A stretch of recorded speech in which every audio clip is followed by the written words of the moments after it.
오늘 부활절 아침 죽음에서 부활하신 예수님이라는 제목으로 우리 누가복음 24장 1절부터 10절을 가지고 나누기 원합니다. 아, 기독교의 가장 큰 절기를 꼽으라 한다면 전 두 가지를 생각하게 됩니다. 하나는 성탄절입니다. 하나님의 아들이 육신을 입고 우리를 구원하기 위해 이 땅에 오신 사건은 어마어마한 사건입니다. 우리와 상관도 없는, 우리를 내버려 둬도 아무런 문제도 없는 그런 우리를 구원하기 위해 하나님의 아들이 이 땅에 오셨다니 어마어마한 사건입니다. 그뿐만이 아니라 두 번째로 중요한 절기는 바로 부활주일입니다. 예수님의 십자가와 부활은 우리에게 어마어마한 그런 은혜와 축복을 우리에게 보여줍니다.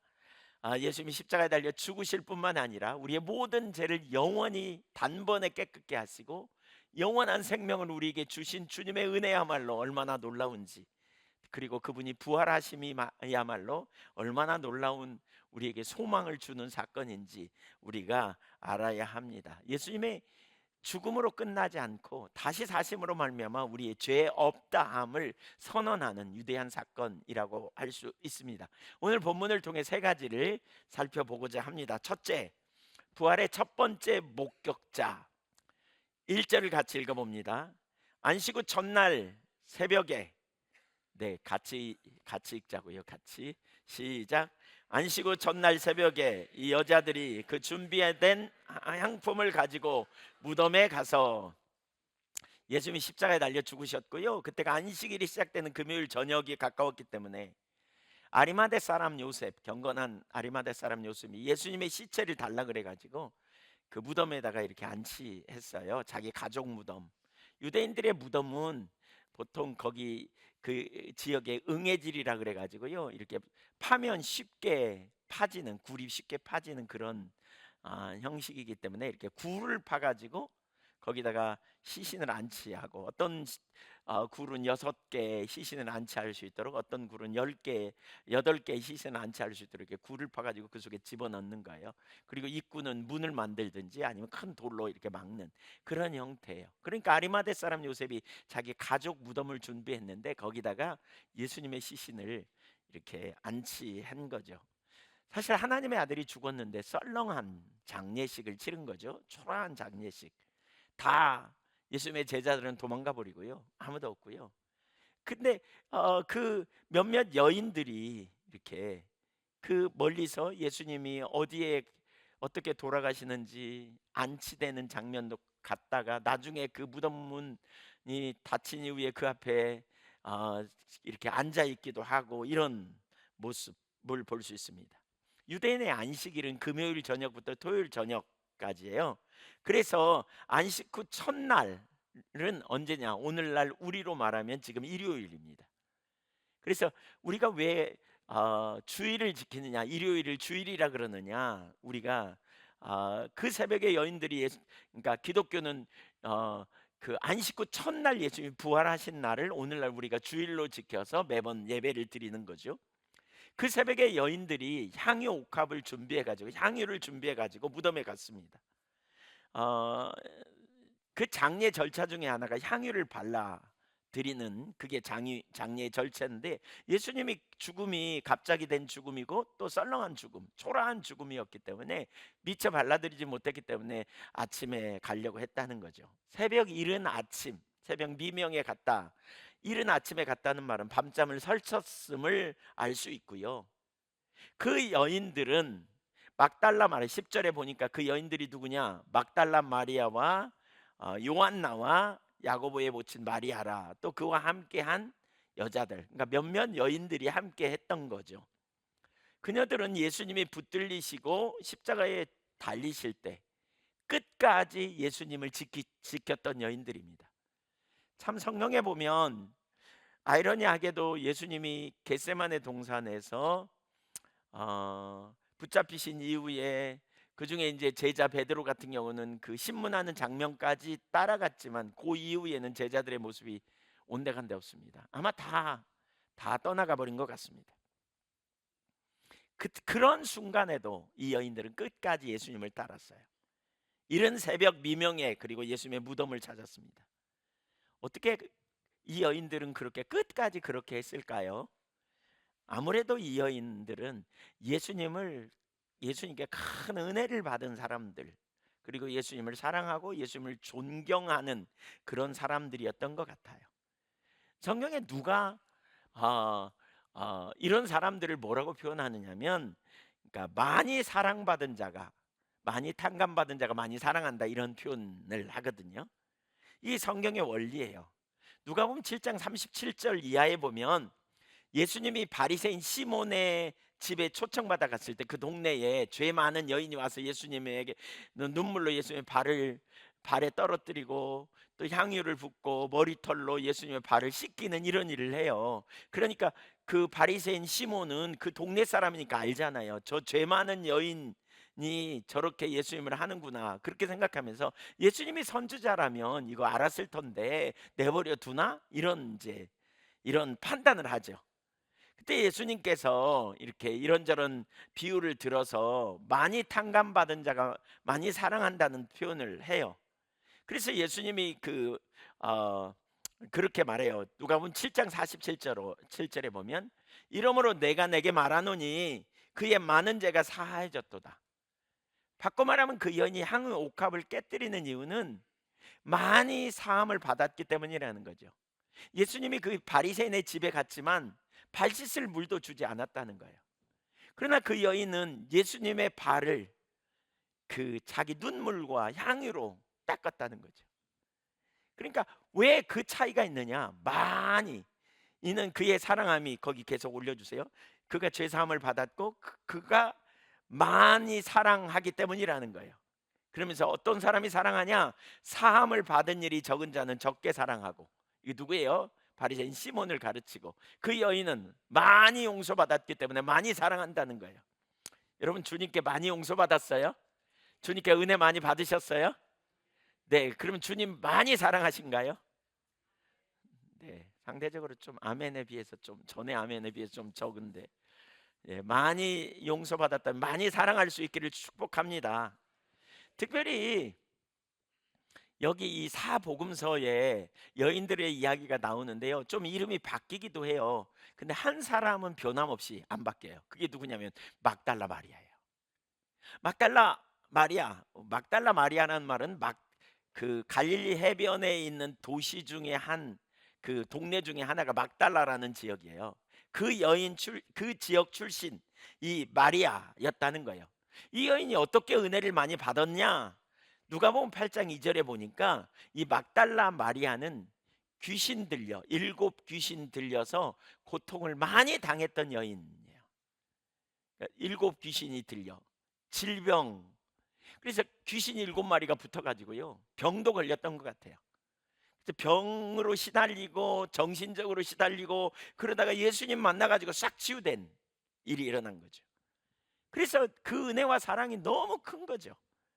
결국 막달라 마리아는 이렇게 주님을 사랑함으로 주님이 기뻐하시는 삶을 살기를 원했고, 또 주님을 따라가면서, 주님이 전도여행할 때 따라가면서 섬겼어요. 밥도 해주고 아마 음식도 준비하고 그런 것 같아요. 자기 이제 사비를 들여서 막 그렇게 했던 것 같아요. 잘 섬기고 돌보는. 그러다가 끝까지 예수님이 십자가에 달려 죽으시기까지.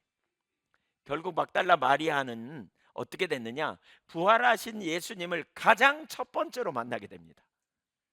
그리고 막달라 마리아는 이 일의 첫 번째 증인이 됩니다. 마가복음 16장 9절을 보면, 9절과 10절에 보면 이렇게 말하는데요, 읽어볼까요? 예수께서 안식 후 첫날 이른 아침에 살아나신 후 전에 일곱 귀신을 쫓아내어 주신 막달라 마리아에게 먼저 보이시니. 자 보세요, 막달라 마리아만 혼자 있었다는 걸 알 수 있어요. 거기 마가복음 16장 그 앞부분에 보면, 여기도 이제 우리가 볼 수 있지만 대부분의 사람들이 아마 소식을 전하러 갔던 것 같아요. 예수님의 무덤 비어 있다 뭐 이런 소식을 전하러, 그리고 다시 살아났다 그러더라 뭐 이런 소식을 전하러 갔던 것 같아요. 그런데 막달라 마리아는 끝까지 거기 있었어요, 보니까. 그러니까 막달라 마리아가 혼자 있었던 것 같고, 그때 예수님이 나타나셔서 막달라 마리아를 만나 주신 거죠. 가장 먼저 보였다는 거예요. 그리고 10절에 보니까 그 다음에 어떻게 했어요? 막달라 마리아가 가서 예수와 함께 있던 사람들이 슬퍼하며 울고 있는 중에 이 일을 알림해. 여러분, 놀라운 사실은 우리는 지금 예수님이 부활하셨다는 사실을 다 알고 부활하신 주님을 믿습니다. 맞습니까? 네. 근데 가장 먼저 부활하신 주님을 만난 사람이 누구라고요? 막달라 마리아고, 첫 번째 증인이 누구냐? 막달라 마리아예요. 그 복음이 증거되고 증거되고 증거되고 증거돼서 오늘날 우리까지 온 거예요. 24장에 보면 그런 표현이 있어요. 24장 40 6절 7절에 보면 그러니까 그리스도가 고난을 받고 제3일에 죽은 자 가운데 살아날 것과, 그러니까 성경에 기록되어 있다는 거거든요. 44절에 보면, 그러면서 47절에 또 그의 이름으로 죄사함을 받게 하는 회개가 예루살렘으로 또 시작하여 모든 족속에게 전파될 것이 기록되었다. 그러면서 너희가 그 일의 증인이라. 47절에 보면 그렇게 말하고, 그러니까 48절에 보면, 그러면서 49절에 성령의 능력으로 그 일을 너희가 능력으로 감당해야 된다. 그러니까 우리가 부활의 복음을 받았다면 그 다음에 우리는 뭐 해야 되느냐? 이 일을 전파해야 될 사명이 우리에게 있다는 거예요. 전파해야 될 사명이. 근데 이 사명을 첫 번째로 감당한 사람이 누구냐? 첫 번째 증언자가 누구냐? 막달라 마리아예요. 막달라 마리아. 하나님이 누구를 사용하시는지 여러분 생각해 보세요. 그가 누구든 하나님을 향한 열정, 순전한 마음과 열정을 가진 이들을 사용하세요. 예. 저와 여러분에게 이런 열정이 있기를 소망합니다. 사실 여러분, 이 막달라 마리아는 얼마나 사실 특권입니까? 얼마나 놀라운 특권일까요? 가장 먼저 만났고 가장 첫 번째 증인이 되었다니까요. 이건 너무나 놀라운 일입니다. 너무나 놀라운 참 축복이고 특권입니다. 예. 그 당시에 근데 있잖아요, 여인들의 입지는 매우 초라했어요. 오늘날에는 남녀 뭐 차별이 없잖아요. 근데 그 당시에는 여권이 아주 그냥, 여자의 권리가 아주 형편없어 가지고요, 아주 형편없는 자리에 있었죠. 그 당시에 여자들을 우습게 여기는. 그래서 심지어 법정에 증인으로 세울 때 남자는 가능하지만 여자는 증인이 될 수 없었어요. 예, 그러니까 증인이 될 수 없는 그런 상황에 하나님은 이 막달라 마리아를 통해서 부활의 첫 번째 증인으로 사용하셨다는 사실은 어마어마한 일입니다. 어마어마한 일입니다. 그래서 아, 그 어떤 신학자는 그런 표현을 해요. 부활은 역사적 사실임에 틀림이 없다. 왜냐하면 법적 법정의 증인으로 설 수도 없는 여인을 통해서 첫 번째 증인으로 나타난 걸 보면 그 기록은 틀림없이 잘못된 기록이 아니라 있는 그대로의 기록이다. 만약에 그걸 이렇게 더 설득력 있게 증언하기 위해서라면 이 증언을 그대로 할 리가 없다는 거죠. 이렇게 써놓을 리가 없다는 거죠. 여자를, 그것도 연약한 여인을 첫 번째 증인으로 세운 것은, 이것은 정말 그 당시의 문화로서는 이해할 수 없는 일이고, 이걸 보면 성경은 틀림없이 예수의 부활이 역사적 부활의 증거인 것을 가르치는 중요한 근거 중에 하나로 이 부분을 꼽습니다. 여러분, 하나님이 누구를 쓰신다고요?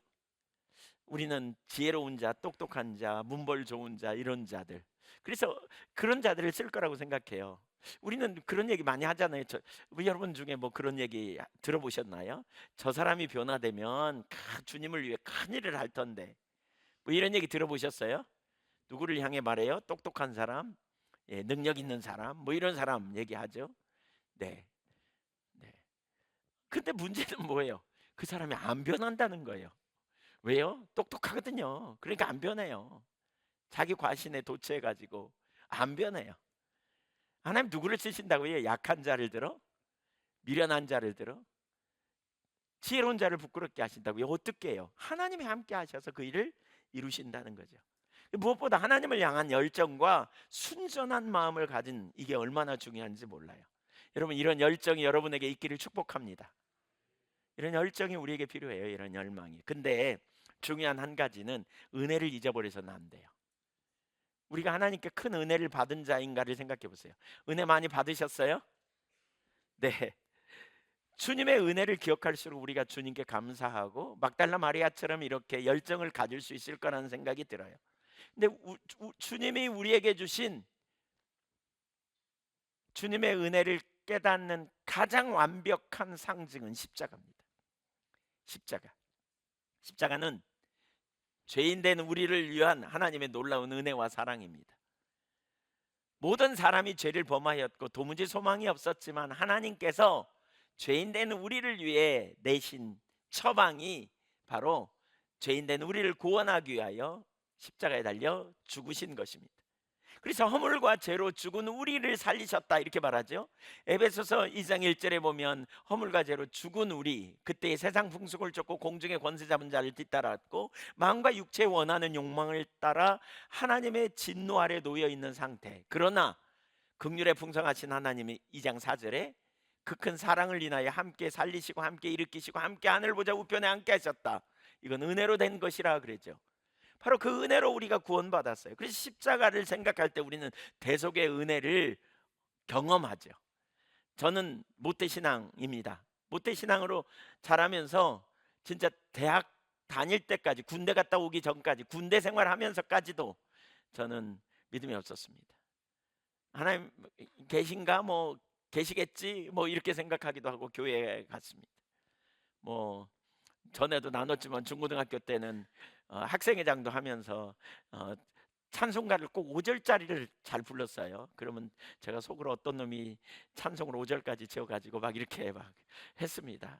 거기다가 은혜 받으면, 이분이 은혜 받으면, 인도하시는 분이 은혜 받으면 한 번 더 합시다. 그러면 그냥 뒤집어져요. 우리는 뒤집어져. 예, 믿음이 없으니까 찬송을 길게 또 하면 얼마나 속이 상하는지 몰라요. 빨리 나가서 놀아야 되는데 막 이런 생각. 시간도 없는데 뭐 이런. 근데 제가 인격적인 주님을 만나는 첫 번째 그 과정이 뭐였냐면 죄인임을 깨달았거든요.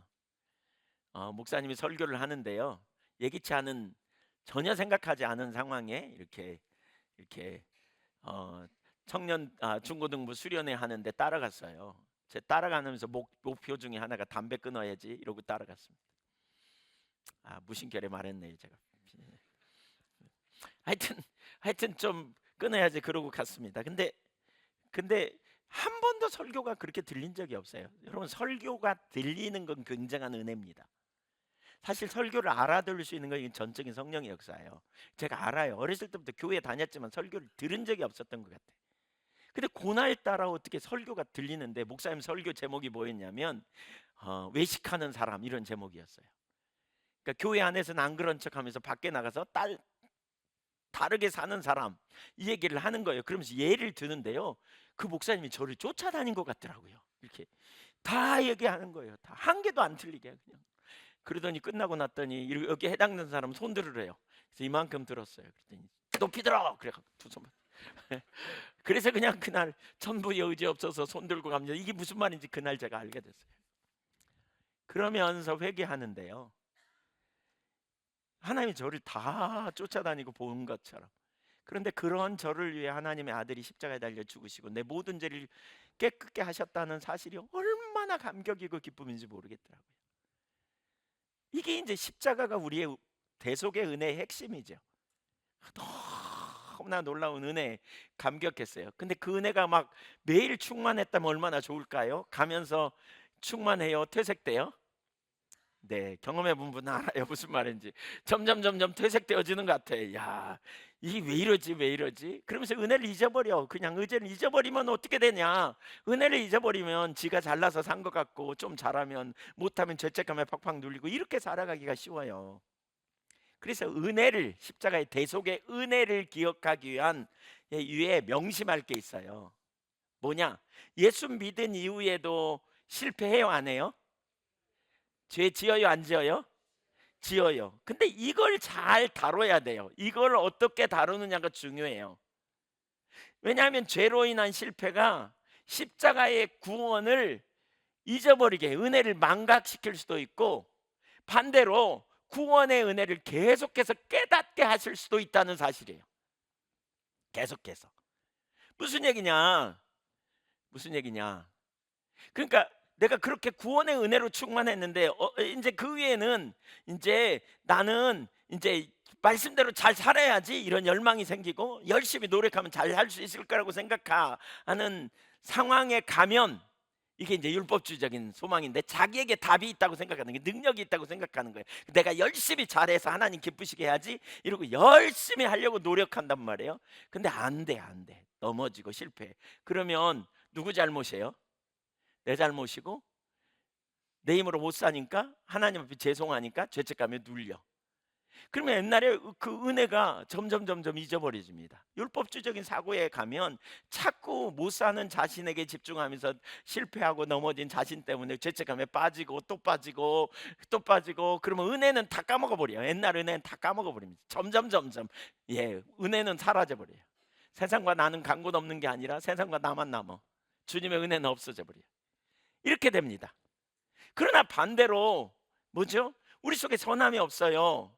우리가 선하게 살 능력이 없어요. 우리가 예수 믿고 새로운 피조물이 됐지만 우리는 영적으로 아직 어린아이에 불과해요. 어린아이가 단번에 일어나서 걷고, 어린아이가 일어나서 뭐 수학 문제 풀고 이런 거 못하잖아요. 그렇죠? 어린아이는 자라고 돌보는 과정이 필요하단 말이에요. 그렇기 때문에 뭐가 필요해요? 부모의 돌보심이 있는 것처럼 하나님의 은혜를 힘입어서 살아가야 돼요. 실패하고 넘어질 때마다 이제 자기에게 소망이 있다고 생각하는 사람, 이런 사람이 뭐라고요? 은혜를 까먹는 사람이에요. 자기를 바라보고 죄책감에 빠지고 실패감에 빠지고 넘어지고 이래요. 그러나 은혜를 아는 사람, 내 속에 선함이 없음을 아는 사람, 실패한 사람, 그때는 실패할 때마다 나를 보는 게 아니고 우리 주 예수 그리스도의 십자가를 바라보는 사람이에요.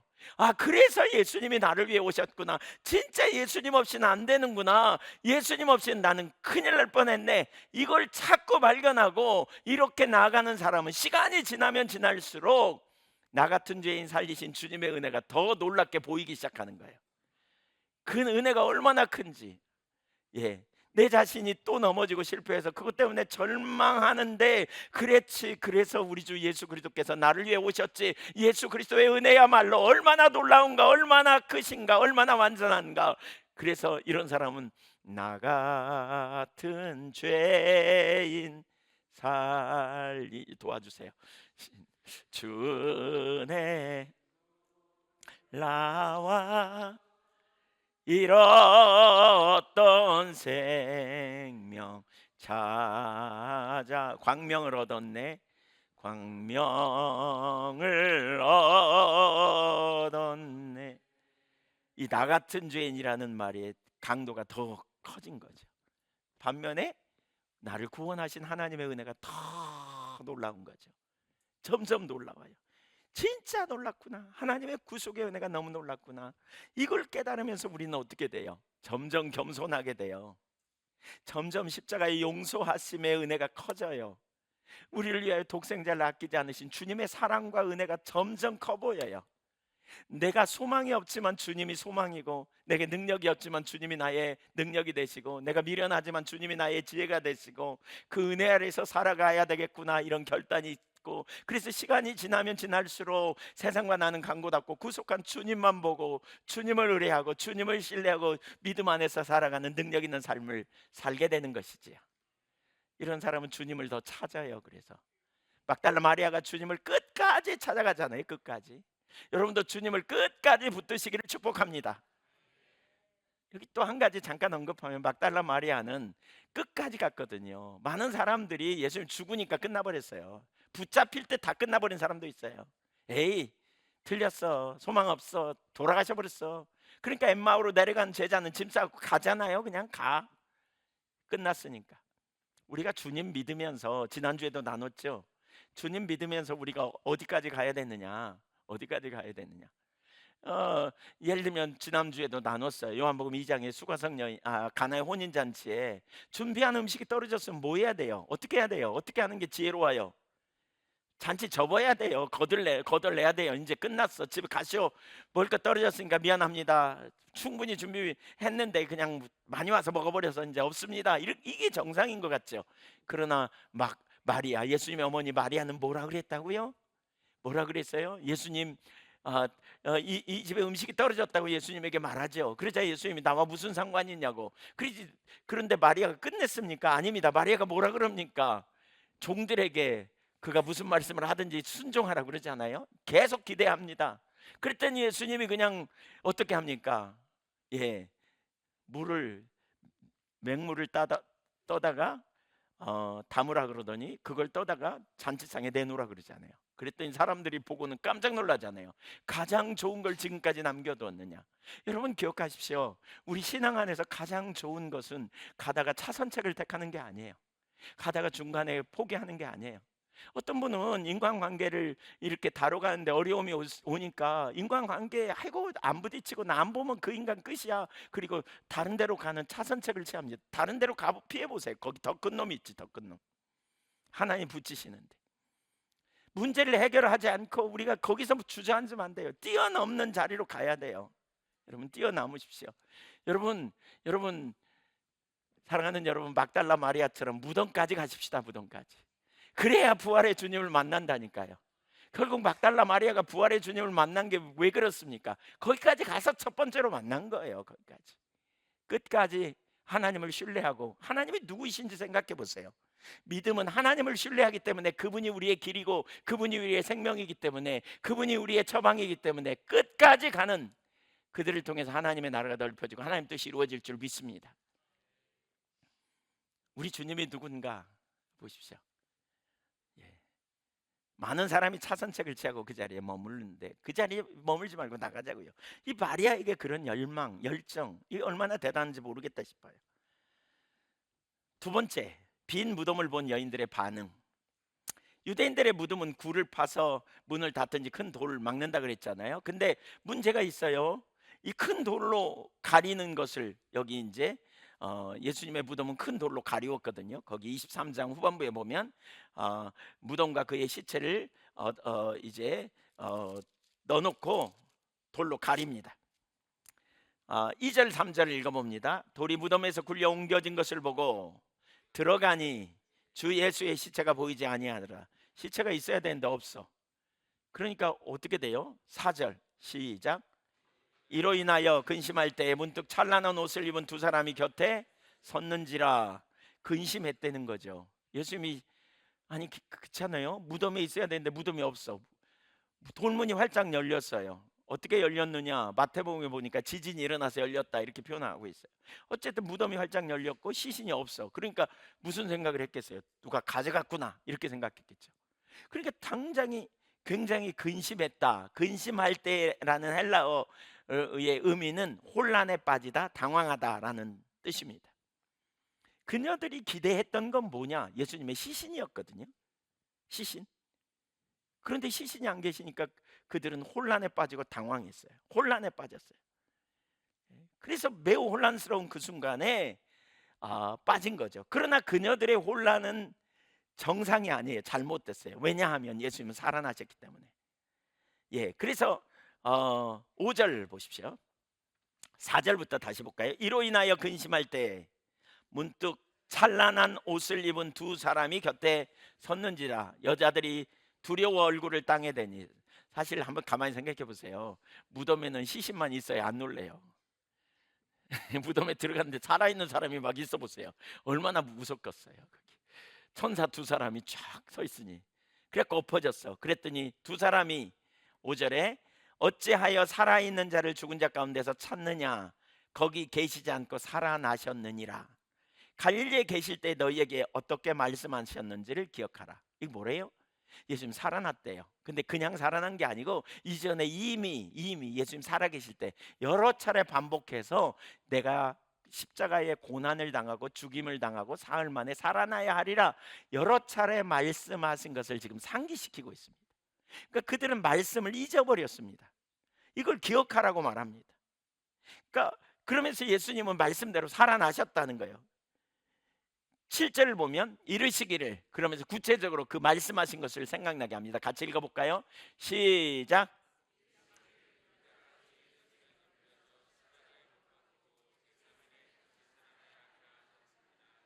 네, 이게 언제 말씀했냐면 누가복음 9장 22절에 보면 이르시되 인자가 많은 고난을 받고 장로들과 대제사장들과 서기관들에게 버림받아 죽임을 당하고 제3일에 살아나야 하리라 하시고 이미 말씀하셨어요. 여기만 말씀한 게 아니잖아요. 누가복음 18장 32절 33절에서 예수님은 그 제자들에게 이 말씀 또 하시거든요. 근데 못 알아들어. 그뿐만이 아닙니다. 예, 마태복음 16장 21절에서도 이 말씀하시고 예수님이 여러 번 이 말씀했습니다. 그런데 그들은 하나도 깨닫지 못했습니다. 전혀 못 알아들었습니다. 그리고 지금 막상 예수님이 예수님의 빈 무덤을 보니까 혼란에 빠진 거예요. 당황했어. 왜? 주된 이유가 뭐라고요? 성경은 뭐라 그래요? 말씀을 잊어버려서 그렇다 그랬어요. 여러분 기억하세요. 한번 따라하세요. 우리 신앙은, 우리의 믿음은 말씀을 기초한다. 그러니까 말씀을 많이 하는 것이 우리 신앙의 기본이에요. 우리가 말씀의 기초를 튼튼히 하는 게 얼마나 중요한지 몰라요. 우리가 믿는 하나님이 누구인지 제가 지난 주간에 또 나눴죠. 가장 중요한 기본적인 믿음의 요소 두 가지를 우리가 가장 기본인 중에 한 가지가 뭐냐, 두 가지 얘기했죠. 하나님이 하늘에 계시다는 거죠. 초월자, 우리가 믿는 하나님이 누구인가를 아는 것. 그분은 무한하시다. 능치 못함이 없는 거죠. 모르심이 하나도 없어요. 영원부터 영원까지 계시는, 시공을 초월하시는 그 무한하신 하나님, 그 하나님을 아는 게 중요해요 우선. 근데 두 번째로 중요한 게 있어요. 우리가 가져야 될 지식, 그 하나님이 나와 무슨 상관이 있냐는 거예요. 그 하나님이 우리와 무슨 상관이 있는지 알아야 우리가 믿음을 가져요. 그 하나님이 무슨 일을 하셨어요? 우리를 위하여 십자가에 달려 죽으시고 독생자를 아끼지 않고 내놓으시고 우리에게 영원한 생명을 주셨어요. 그래서 그 하나님을 뭐라 그래요? 우리 아버지가 되신다는 거예요. 믿으십니까? 영접하는 자 곧 그 이름을 믿는 자들에게는 하나님의 자녀가 되는 권세를 주셨다. 한번 따라서 하십시오. 하나님 우리 아버지, 하늘에 계신 우리 아버지. 이 주기도문의 시작을 그렇게 시작하잖아요. 예수님이 하늘에 계신 우리 아버지, 하늘에 계신 분이 나의 아버지가 되신다. 저는 이 구절을 많이 묵상했습니다. 하늘에 계신 하나님이 나의 아빠가 되신다. 아빠가 되신다. 저희 아버님 일찍 돌아가셔서 저는 아빠와의 개인적 교제가 많지 않았어요. 그러나 지금 제가 아빠거든요. 그래서 저희 자녀들이 저에게 무슨 얘기를 하면 제가 귀를 기울이죠. 자녀들의 모습을 보면서 돕기를 원하고, 자녀들의 모습을 보면서 필요를 채워주고 싶고, 뭐 모든 부모의 공통적인 특징이죠. 그러나 우리는 하늘에 있지 않잖아요. 그러나 우리는 초월적이지 않잖아요. 우리는 가진 것도 없고, 우리는 능력도 없고, 우리는 지혜도 없고, 우리는 내일 일을 알지 못해서 그저 오늘 좋은 것만 주고 싶 하려고 하지만 한계 아래 있어요. 그러나 하나님은 하늘에 계신 초월자이면서 동시에 나의 아빠가 되시는, 얼마나 놀라운 능력인지 모르겠어요. 여러분 하나님의 말씀을 잘 기억하시기를 축복합니다. 예, 정말 이 말씀을 기억했더라면, 예수님의 말씀을 기억했더라면, 왜 말씀을 기억하는 게 어렵냐면요, 현실적으로 우리가 논리적인 생각으로 안 맞을 때가 되게 많아요. 예. 예수님이 이렇게 말씀하셨단 말이에요. 내가 죽임을 당하고 사흘 만에 살아나야 하거든. 근데 그들이 가지고 있던 메시아에 대한 기대는 정치적이고 군사적인 메시아를 기다렸는데, 뭐 메시아가 고난을 받고 십자가에 달려 죽어? 이해가 안 되는 거죠. 논리가 안 돼. 그러니까 못 받아들이는 거예요. 그러나 주님의 말씀은 우리에게 진리예요. 주님의 말씀은 생명이에요. 주님의 말씀은 능치 못함이 없어요. 완전해요. 우리는 그래서 무엇보다 하나님의 말씀을 생명으로 받아들이는 이 중심의 자세가 되어져야 돼요. 그래서 예수님이 이렇게 말씀했어요. 자기를 믿은 유대인들에게 이르시되, 요한복음 8장 31절 32절에 너희가 내 말에 거하면 참으로 내 제자가 되고 진리를 알지니 진리가 너희를 자유롭게 하리라. 믿으십니까?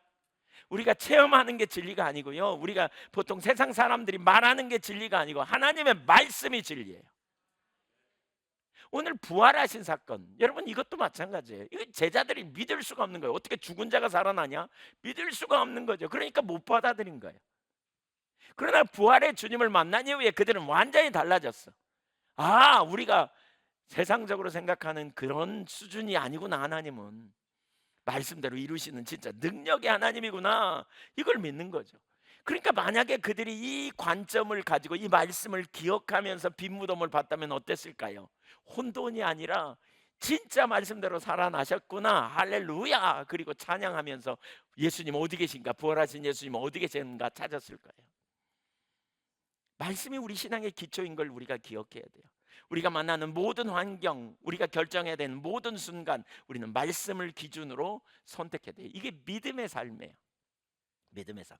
여러분, 우리가 이 땅을 벗고 이제 죽음으로 끝이 아니고 영원한 하나님 나라가 있음을 믿으십니까? 성경은 그렇게 약속하고 있잖아요. 이 땅이 다가 아니에요. 영원한 나라가 있어요. 이 말씀을 우리가 기억한다면, 만약에 여러분이 갑자기 무슨 일이 생겨서 내일 돌아가신다고 생각해 보세요. 내일 죽어. 절망이에요, 기쁨이에요? 죄송합니다. 절망이어야 해요, 기쁨이어야 해요? 실제로는요, 믿음의 반응이에요. 믿음의 반응. 이게 우리의 믿음의 반응이에요. 말씀을 토대로 기초해서 우리가 서는 거예요. 내가 어려움을 당할 때, 내가 위기를 당할 때, 내가 정말 힘든 상황에 있을 때 우리가 하나님을 기억하는 거죠.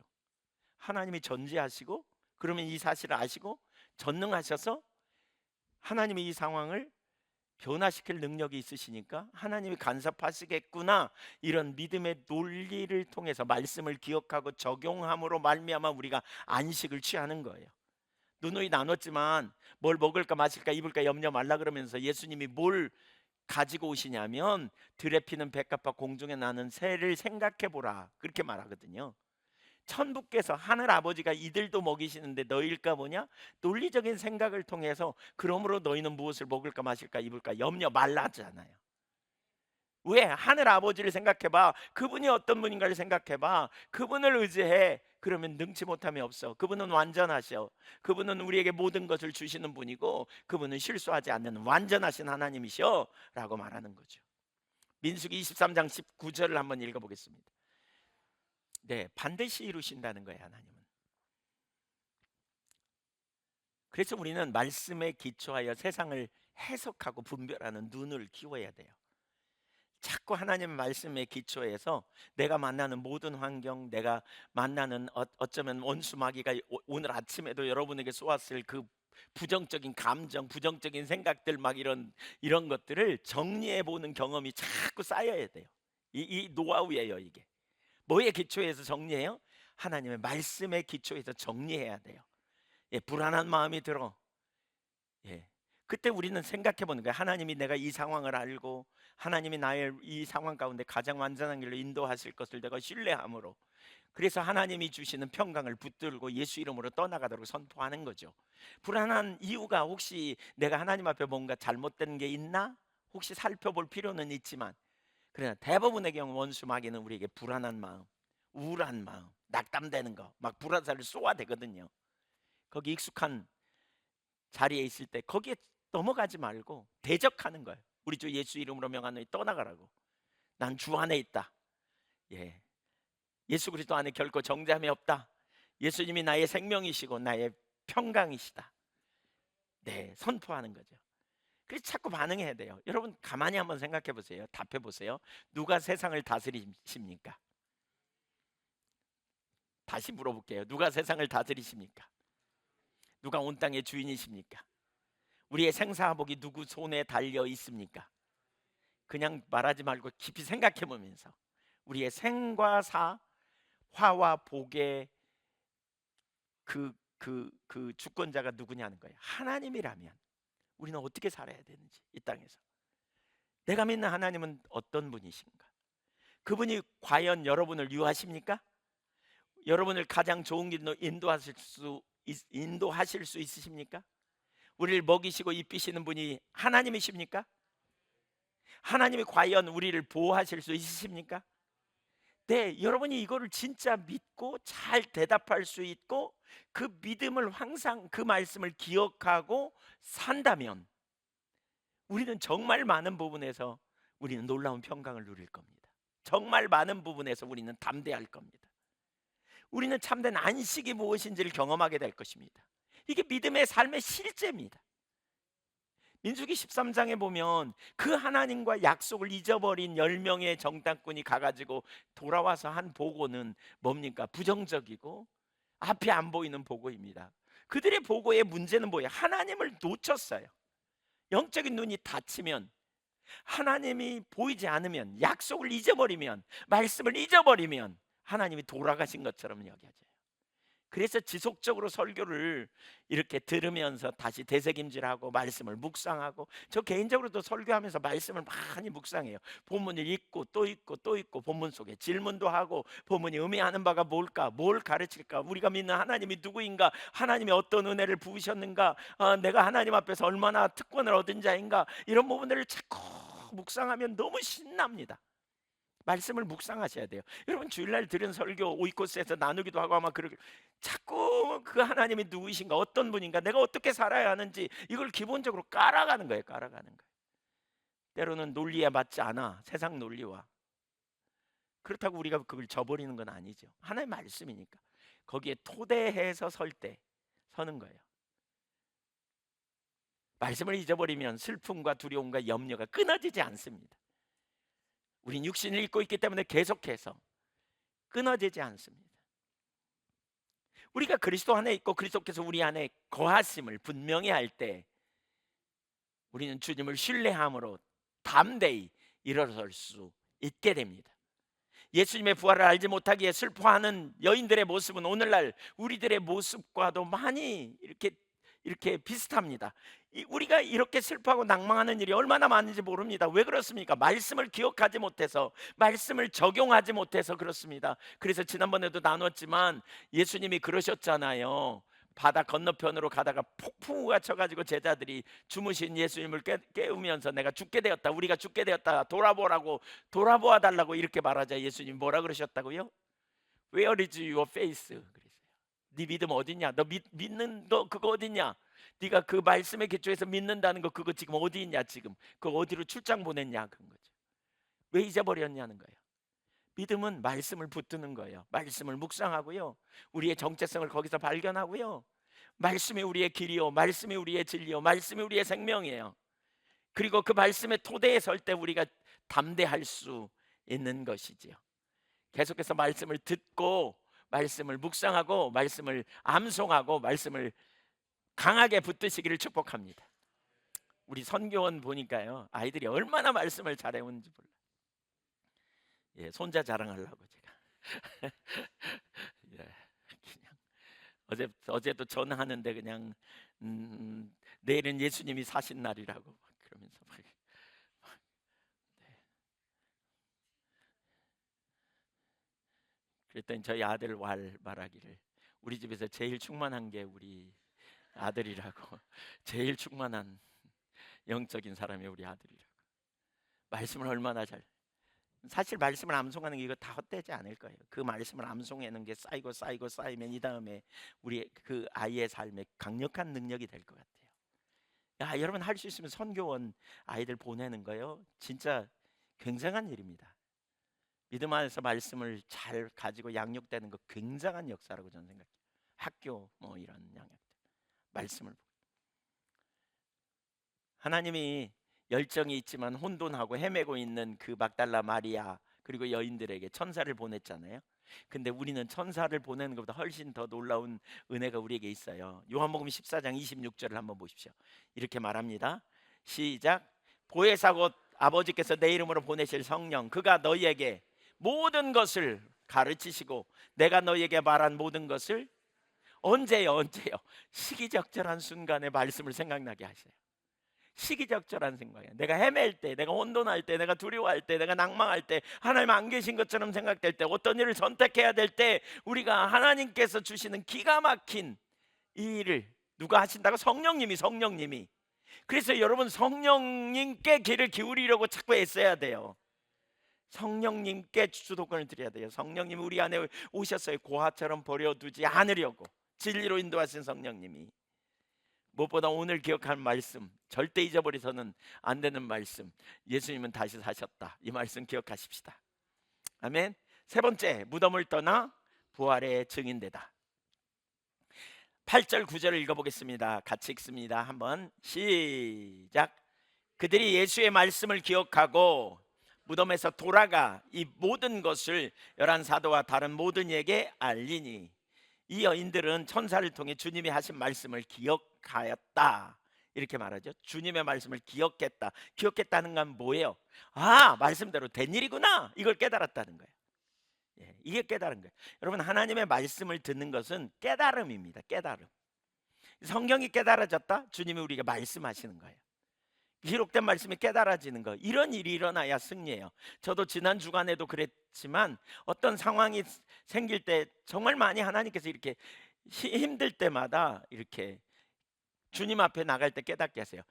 우리가 인생을 살다 보면 한계를 많이 경험해요, 안 해요? 해요. 그때 어떻게 합니까? 보통 믿음이 없으면 어떻게 합니까? 환경에 눌리기 시작합니다. 환경을 묵상하기 시작합니다. 환경이 내는 소리를 듣습니다. 여기서 이렇게 하면 이 다음에 큰일 날 텐데, 그러면 이쪽에서 또 그래 너 미래나 불투명하다 막 이런 셀프 토크를 하기 시작합니다. 그럼 부정적인 생각으로 인해 사로잡히고 마침내 그냥 아주 그냥 절망의 구렁텅이로 빠지는 이런 일이 많이 일어납니다. 그러나 믿음이 생기면, 믿음이 있는 사람은 한계를 경험할 때 뭐 하느냐? 이 한계의 상황에서 주님께 나갑니다. 그리고 주님께 귀를 기울이기 시작합니다. 주님이 이 상황에 어떻게 해야 돼요? 주님이 이 상황에 저에게 주실 말씀이 없어요? 전략을 제게 주시고 길을 주시고 말씀을 주세요. 이렇게 나가는 겁니다. 그리고 그 주님으로부터 인도를 받아 순종하며 나갑니다. 때로는 기도를 합니다. 때로는 하나님 말씀에 삶을 조정하여 나가기도 합니다. 그러는 가운데 하나님의 놀라운 역사를 능력으로 경험하는 것, 이게 그리스도인의 삶입니다. 많은 사람들은 인생을 살다 보면 홍해 앞에 서기도 하고, 인생을 살다 보면 쓴물 앞에 대하기도 하고, 먹을 것 없는 환경 앞에 서기도 합니다. 그럼 많은 사람들은 그때 뭐 홍해 대적이 쫓아오지 않았더라면요, 홍해 앞에 사람들이 모였을 때 아마 홍해 주변에 도시를 이루었을 거예요. 못 건너가니까 차선책을 찾는 거죠. 거기서 홍해를 어떻게 건너? 불가능해. 그러니까 뭐예요? 여기서 천막 치자. 그리고 아마 도시를 이루었을 거예요. 거기 사람들 되게 많이 모였을 거예요. 한계 아래 가면 가는 곳마다 그냥 도시를 이루어, 마을을 이루고 촌락을 이루고 도시를 이루고. 왜? 그것이 인생 전부인 줄 알아. 차선책으로 만족하는 거죠. 여러분, 인생을 살다 보면 우리가 홍해도 만나고 요단강도 만나고 여리고성도 만나요. 견고한 여리고성을 만나. 그 안에 답이 없는 것 같아. 끝장났어. 믿음이 없는 사람은 그러면 어떻게 해요? 그냥 그 밑에다 천막을 치고 그냥 여기서 살지 뭐. 그러고 그냥 거기서 차선책을 이루며 나름대로 그냥 주어진 것에 만족하며 살아갈 거예요. 그러나 믿음의 사람은 바로 그런 순간에 주님께 귀를 기울이는 거예요. 살아계신 주님 앞에 나가요. 주님이 뭐라고 하시는지 들으려고 하는 거예요. 그분의 말씀이 뭔지, 약속이 뭔지, 전략이 뭔지 듣는 거예요. 그리고 듣고, 그리고 순종함을 통해서 여리고성이 무너진 역사를 경험하고, 홍해가 갈라지는 역사를 경험하고, 쓴물이 단물로 바뀌는 역사를 경험하는 일들이 일어나야 돼요. 이게 하나님 백성의 삶이에요. 여러분, 그런 일들이 우리 가운데 막 계속 일어나면 좋겠습니다. 얼마나 신날까요? 그런 일이 계속 일어나면 너무 놀랍겠죠. 이런 흥분과 감격이 우리 그리스도인에 있어야 돼요. 이게 복음의 능력이에요. 복음의 능력을 경험하지 못하니까, 맨날 차선책을 취하니까, 맨날 해봐도 안 되더라. 그리고 주저앉으니까, 맨날 그 언저리에 그냥 모여 있으니까 복음을 믿지만 다른 사람한테 복음은 안 전해. 복음이 좋은 소식인지도 잘 모르겠어. 엄밀히 생각해 보면 십자가의 능력 얘기하지만 십자가 무슨 능력인지도 잘 몰라. 그렇게 사는 사람 결코 적지 않습니다. 사랑하는 여러분, 저는 우리 모든 지체들이, 우리 모든 믿음의 성도들이 바로 주님 홍해가 갈라지는 경험도 체험하고, 여리고성이 무너지는 역사를 경험하고, 그래서 능치 못함이 없는 주님의 능력을 경험하고, 그 은혜를 경험하고, 그래서 계속해서 가나안을 누리는 놀라운 축복이 있기를 주님의 이름으로 축원합니다. 저는 그 삶으로 가야 된다고 생각해요. 거기까지 우리가 가자는 거예요. 같이. 여러분, 한 번도 빠지지 말고 그런 은혜를 경험하자는 거예요. 그분. 예. 믿음으로 걸어가는 거예요. 하나님만 하셨다고 하실 그 일들이 여러분의 가정에, 여러분의 삶의 토대에, 여러분 주변에 드러나 밝히 보여지기를 소망합니다. 이게 부활 아니겠어요? 이게 부활? 여인들은 무덤을 떠났어요. 무덤이 뭡니까? 무덤? 예수님이 왜 천사들이 그냥 어찌하냐 산자를 죽은 자 가운데 사느냐? 오늘날 너무나 많은 사람들이 여전히 죽은 자 가운데 있어요. 무덤에 있어요. 무덤. 무덤이 뭡니까? 절망입니다. 슬픔입니다. 한계입니다. 끝장이라고 여겨지는 곳입니다. 거기에는 어떤 기쁨도 어떤 소망도 없습니다. 그래서 사람들이 자기 연민에 빠지고 우울증에 빠지고 거기서 낭망하고 좌절하고 해봐도 안 되더라 이런 한숨 푹푹 쉬면서 그것이 전부인 것처럼 살아가는 사람들이 얼마나 많은지 모릅니다. 기억하십시오. 예수 그리스도는 살아계십니다.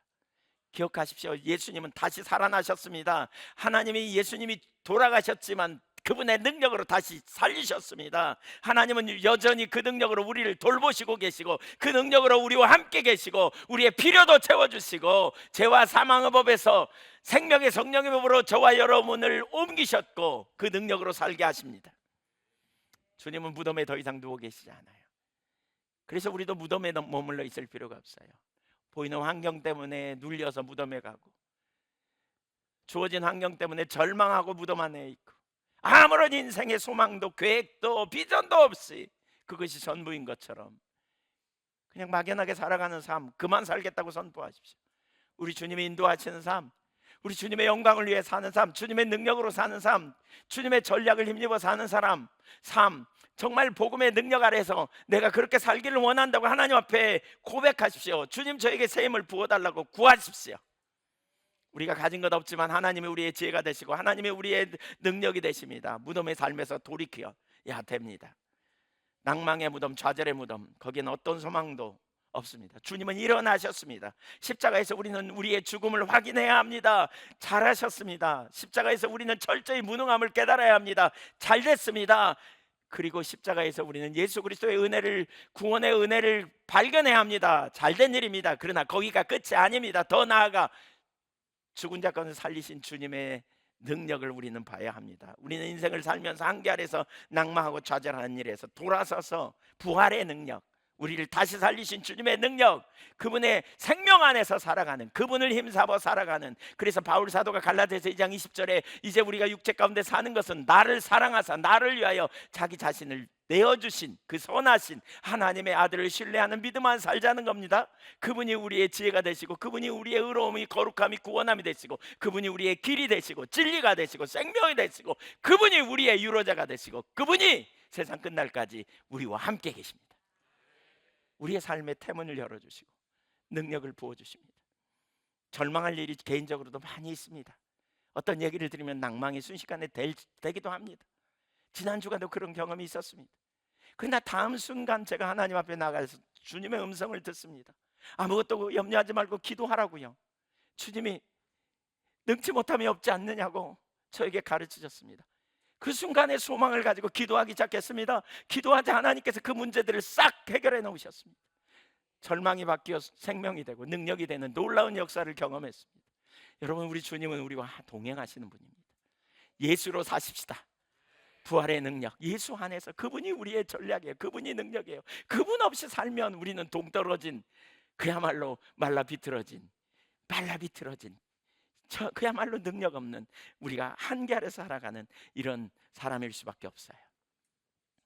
구절을 한 가지만 더 나누고 마치겠습니다. 무덤에서 돌아가 이 모든 것을 열한 사도와 다른 모든에게 알리니 그랬어요.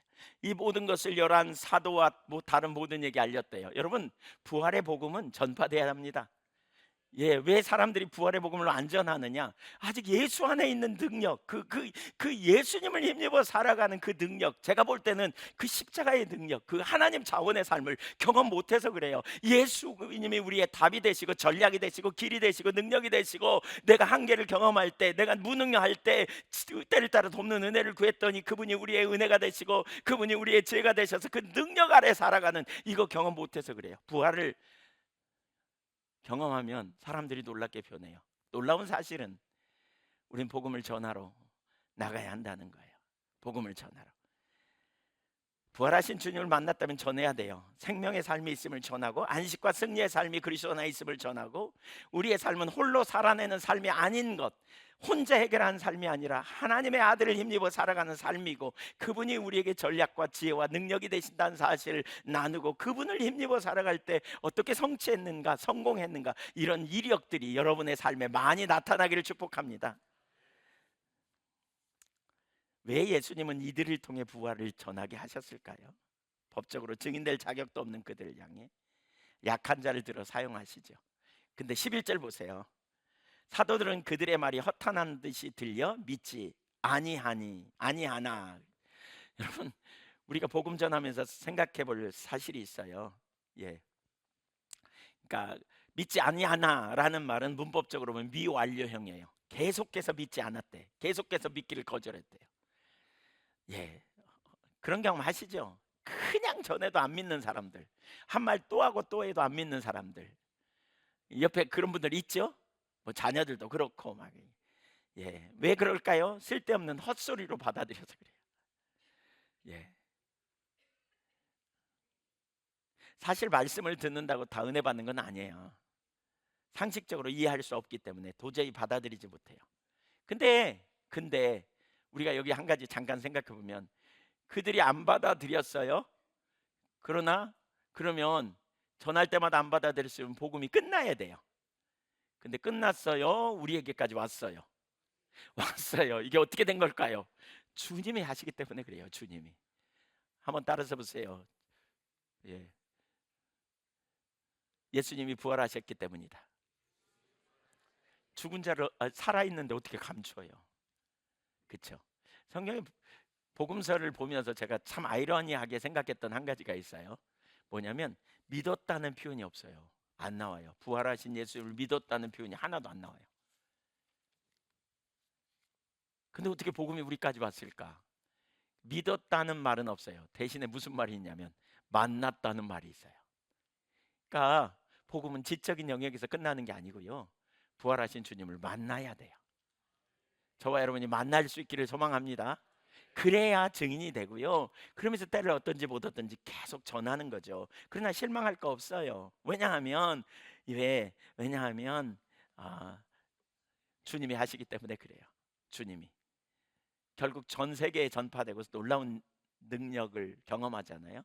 이렇게 전하는데 모든 사람이 안 들었지만 베드로는 들었어요. 귀 있는 사람은 들어요. 12절, 베드로 내려나 무덤에 들어가서 달려가서 굽으려 들어가 보니 세마포만 보이는지라 그 된 일을 놀랍게 여기며 집으로 돌아가니라.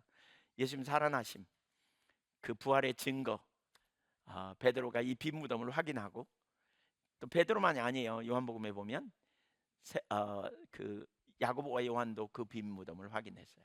들을 게 있는 자는 듣게 되고요, 변화되죠. 부활은 우리 삶에 놀라운 승리를 보증해 주는 것입니다. 십자가는 우리로 하여금 절망, 끝이라고 여겨지고, 그런 가운데 예수님이 도말하셔서 우리의 죄가 사라졌고 우리가 하나님 안에 살게 되었다면, 부활은 능력입니다. 부활은 생명입니다. 부활은 강력한 우리에게 그 힘을 보여주는 사건입니다. 저와 여러분은 부활하신 주님께 우리의 눈을 두고 부활의 능력을 경험하고 살 수 있기를 주님의 이름으로 소망합니다.